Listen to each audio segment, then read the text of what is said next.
Look at this tail. It's moving fast, really fast. And if you're like most dog owners, your brain already made a decision about what that means. Happy dog, good mood, nothing to worry about. You might be wrong. And the reason you might be wrong isn't a guess. It's sitting in a set of experiments that go back almost 20 years, run by neuroscientists who did something nobody had done before. They stopped asking, is the tail wagging? And started asking, which way, how fast, and how high. Here's the claim I'm going to prove to you in the next 25 minutes. Your dog's tail is not one signal. It's two signals, running on two separate systems, and most of us were only ever taught to read one of them. One system lives in which side of your dog's brain lights up, and it tells you whether the feeling is good or bad. The other system is about how much feeling there is, period, and it doesn't care if that feeling is joy or fear. Confuse the two, and a tail that looks like "come pet me" can actually mean "please, back away." Veterinary behaviorists have a name for what happens when people get this wrong. It's not a cute story. It ends with a bite. This is PetMindLabs. Let's stop guessing and start seeing. Let's start with the sentence almost every dog owner grew up believing: a wagging tail means a happy dog.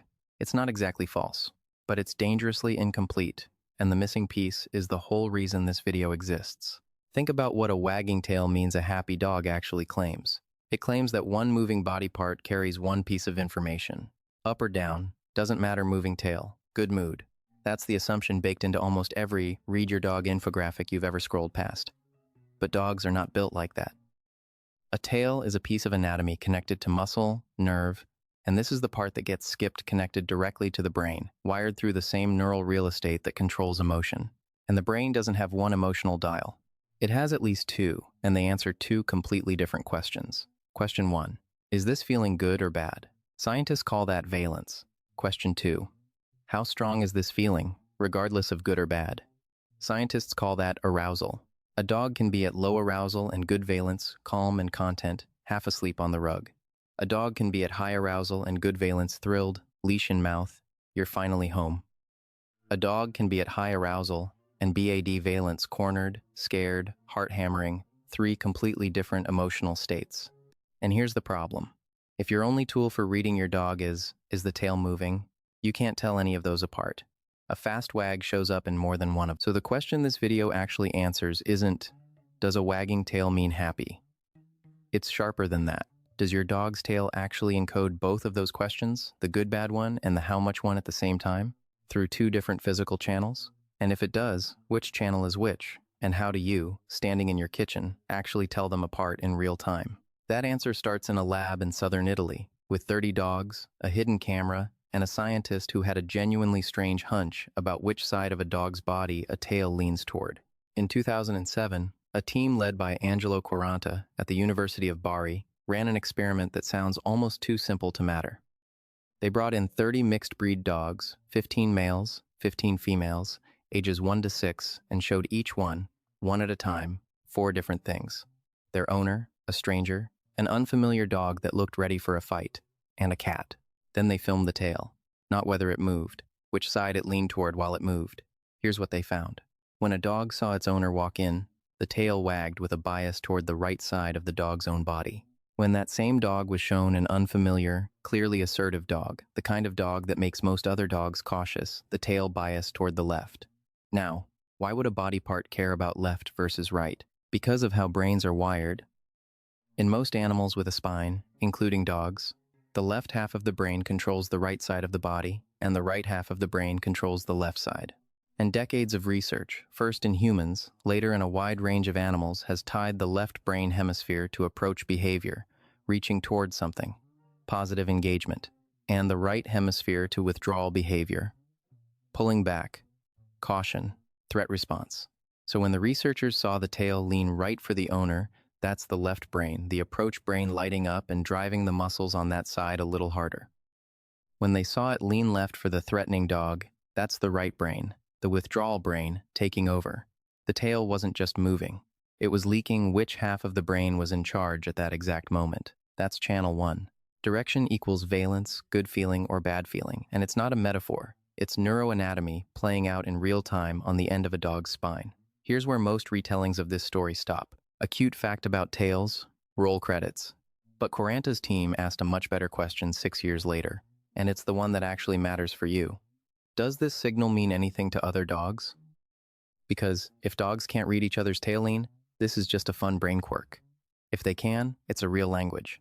In 2013, Marcello Siniscalchi and the same group ran a new experiment. They showed dogs video, not real dogs, just silhouettes on a screen, engineered so the only variable that changed was whether the tail on screen wagged with a left bias or a right bias.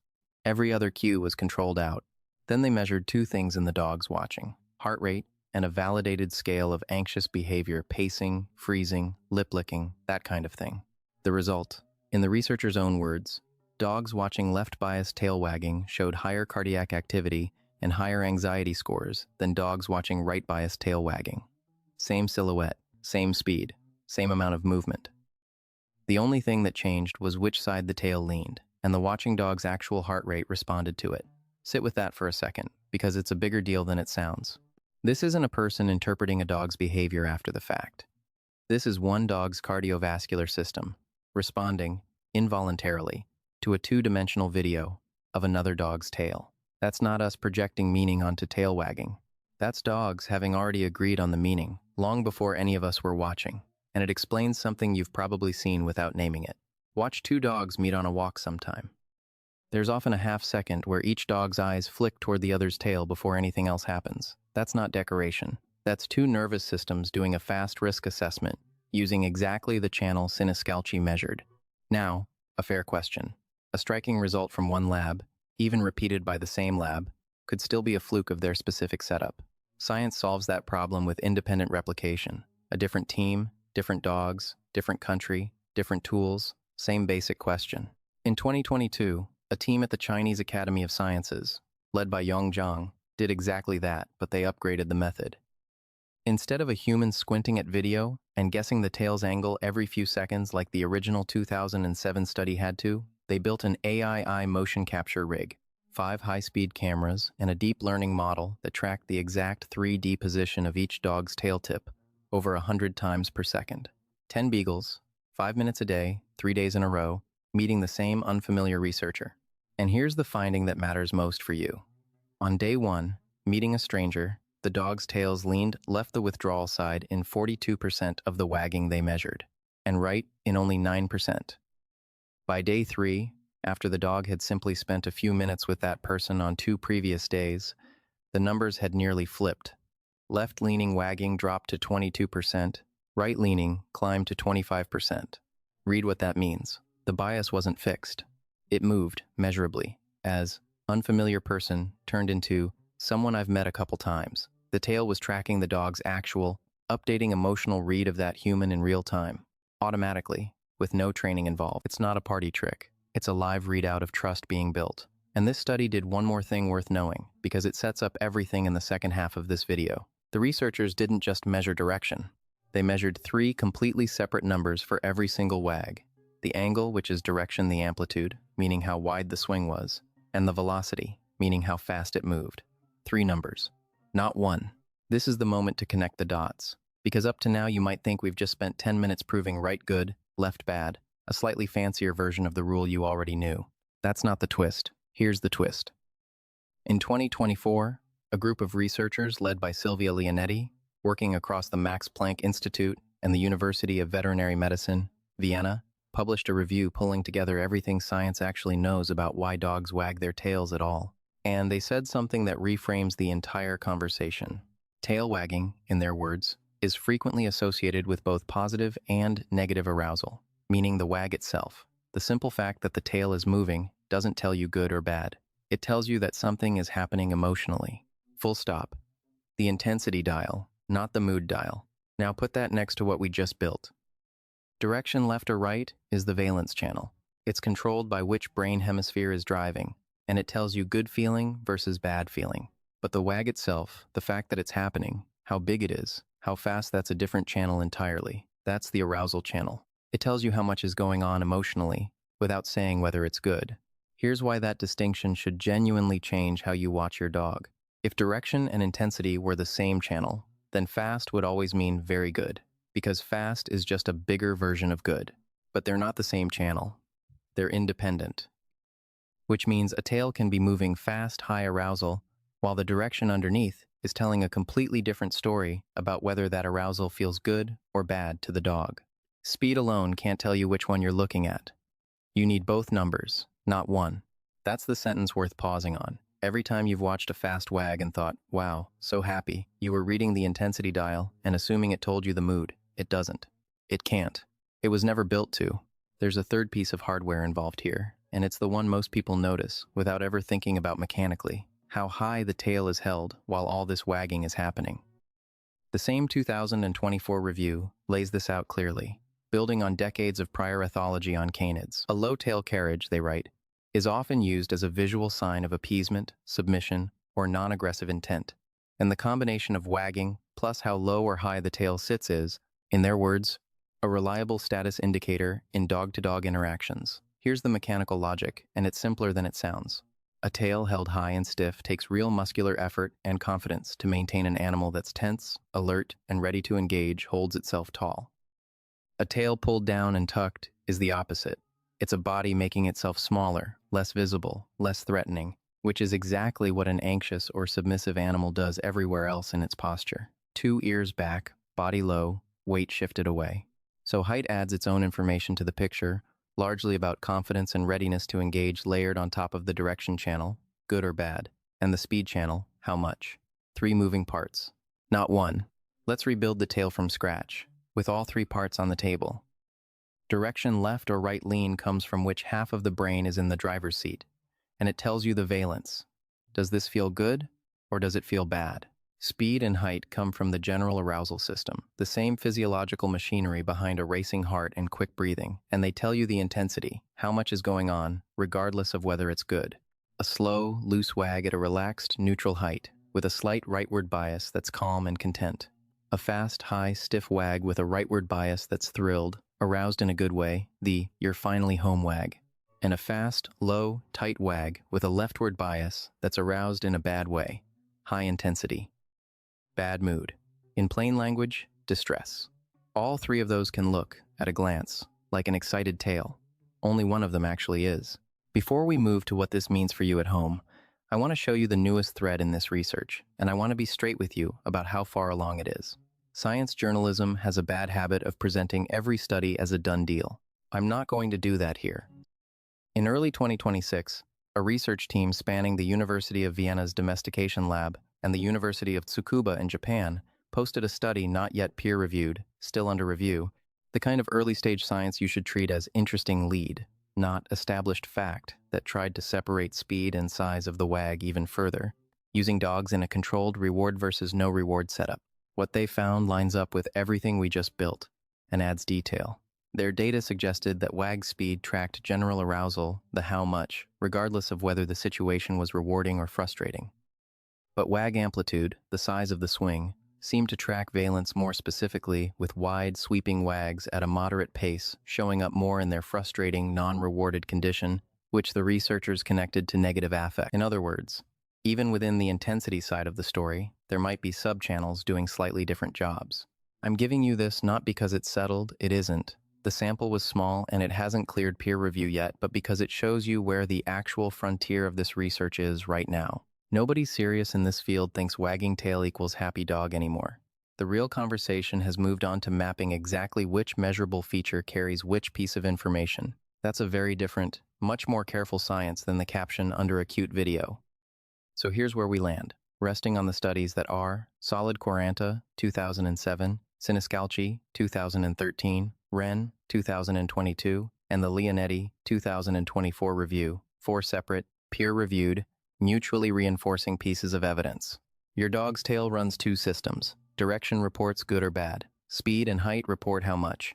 And a fast wag, on its own, tells you nothing about which of those 2 systems you're looking at. One more piece worth knowing, because it answers the "why does this even exist?" question. Wolves wag their tails too. Tails are old equipment, older than dogs. But the Leonetti review makes a point that changes how you should think about your dog's tail specifically.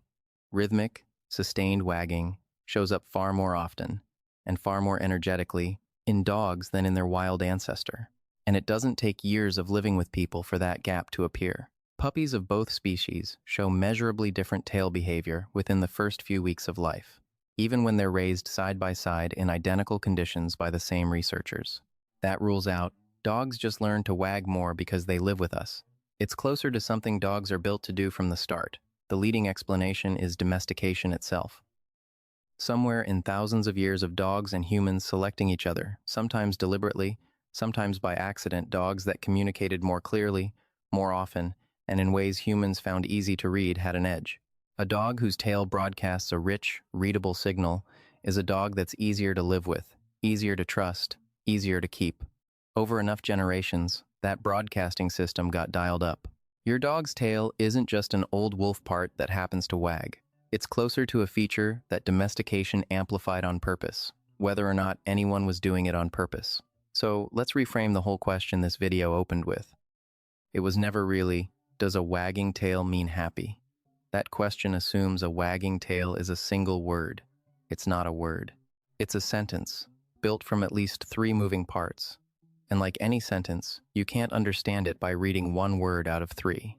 Here's the part that should genuinely unsettle the wagging equals happy myth. A scared, cornered, deeply stressed dog can absolutely wag its tail. Fast. A lot. Because fear is high arousal too. The dog's nervous system is lit up, the same physiological system that lights up during joy, and that system drives the tail regardless of which emotion triggered it. The tail doesn't have a separate fear wag muscle and joy wag muscle. It has one arousal-driven engine, and speed is just how hard that engine is running. This is exactly the trap that veterinary behaviorists warn about. And it's not a small trap.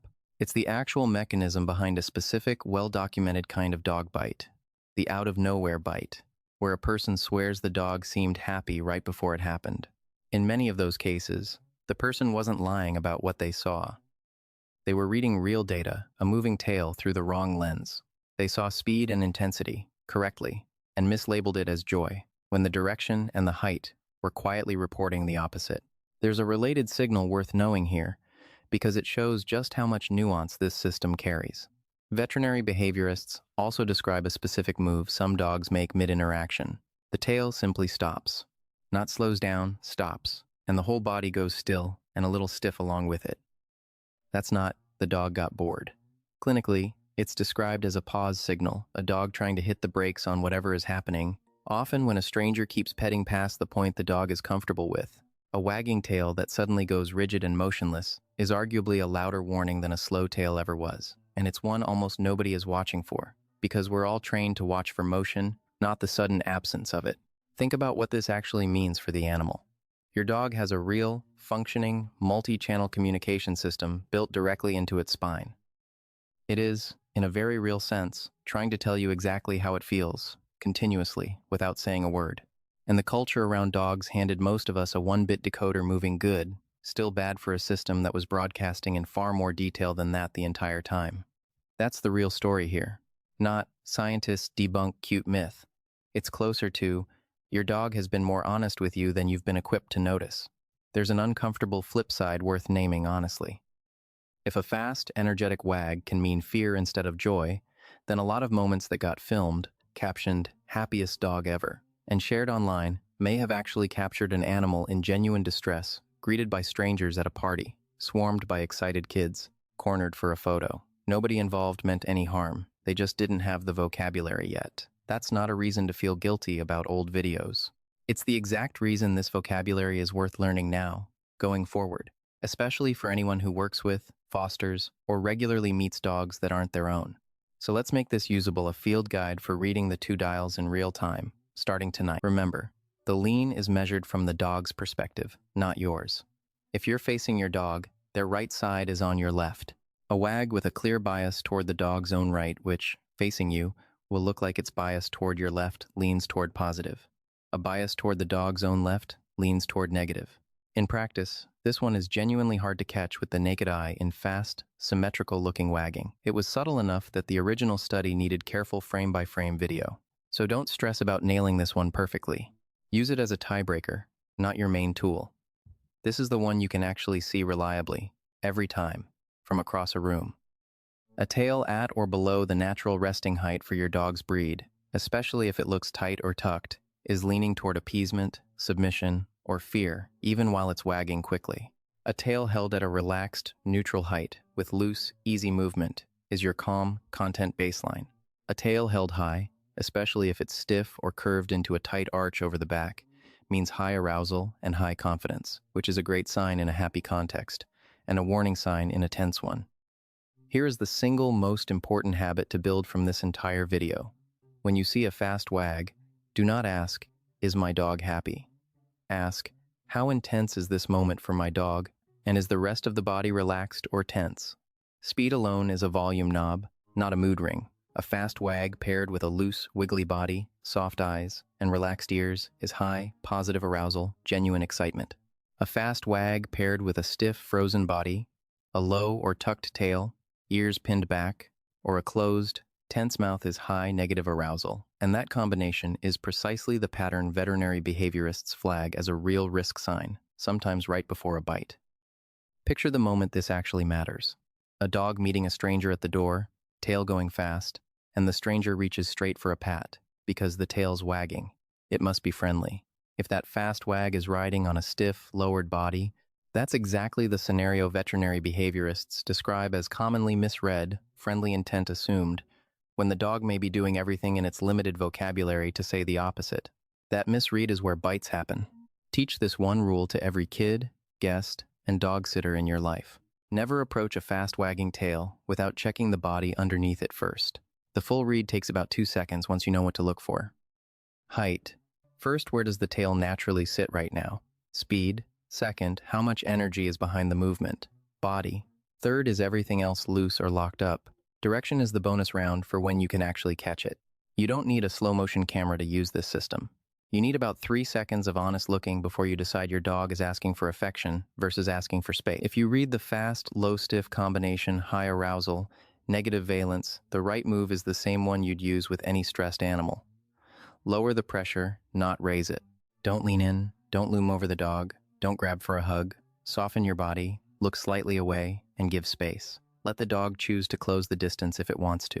If the dog is your own, and this is happening in a specific recurring situation, vet visits, nail trims, a particular guest that's useful information, not a personality flaw, it's your dog accurately reporting a source of stress. Worth mentioning to your vet or a certified trainer, especially if it escalates to growling, snapping, or biting, which are the next words in the same sentence your dog's tail was already speaking. One more thing worth knowing if there's a young dog in your life. This whole signaling system isn't something a puppy is born fluent in, it's something they build. Puppies start using tail signals to communicate with their mother and littermates at around a month old. A wag to say, "Still want to play?" Stillness to say, "Done for now." Which means an 8-week-old puppy's tail language can be genuinely inconsistent for a while, and that's normal, not a red flag. Give a young puppy some grace on all 3 of these signals while the wiring finishes coming online, and watch the pattern get more reliable over the following months as it does. Here's what I want you to carry out of this video. For years, the wagging tail has been treated as dog world shorthand for one simple word: happy. And there's a reason that shorthand felt true enough to survive a lot of the time. In a lot of contexts, it basically is. But your dog was never speaking in one word. It's been running 2 separate broadcast channels off the same piece of anatomy this whole time. One reporting how it feels, one reporting how much, and most of us were only ever taught to listen to half the signal. That's not a small correction. It's the difference between actually understanding an animal that shares your home and just narrating a cute video in your head. The dog in front of you right now has a working, honest communication system. It's just been waiting for someone to learn the whole alphabet instead of stopping at the first letter. So tonight, actually watch. Not, is it wagging? Where is it held? How fast is it moving? And what's the rest of the body doing at the exact same time? You'll start seeing a much more honest animal than the one-word version you grew up with. If this changed how you'll read your dog's tail, tell me in the comments. Which combination do you see most at home? The loose happy wag, or the fast low one you maybe misread before today? No wrong answer. I actually read these. If you want the rest of your dog's body language decoded the same careful way, evidence first, no guessing, subscribe to PetMindLabs, because that's the entire point of this channel, turning real research into something you can actually watch happening on your living room floor. Next time, we're staying with body language and going to the head why your dog tilts it the second you start talking. I'm glad you're here. This is PetMindLabs. Stop guessing. Start seeing.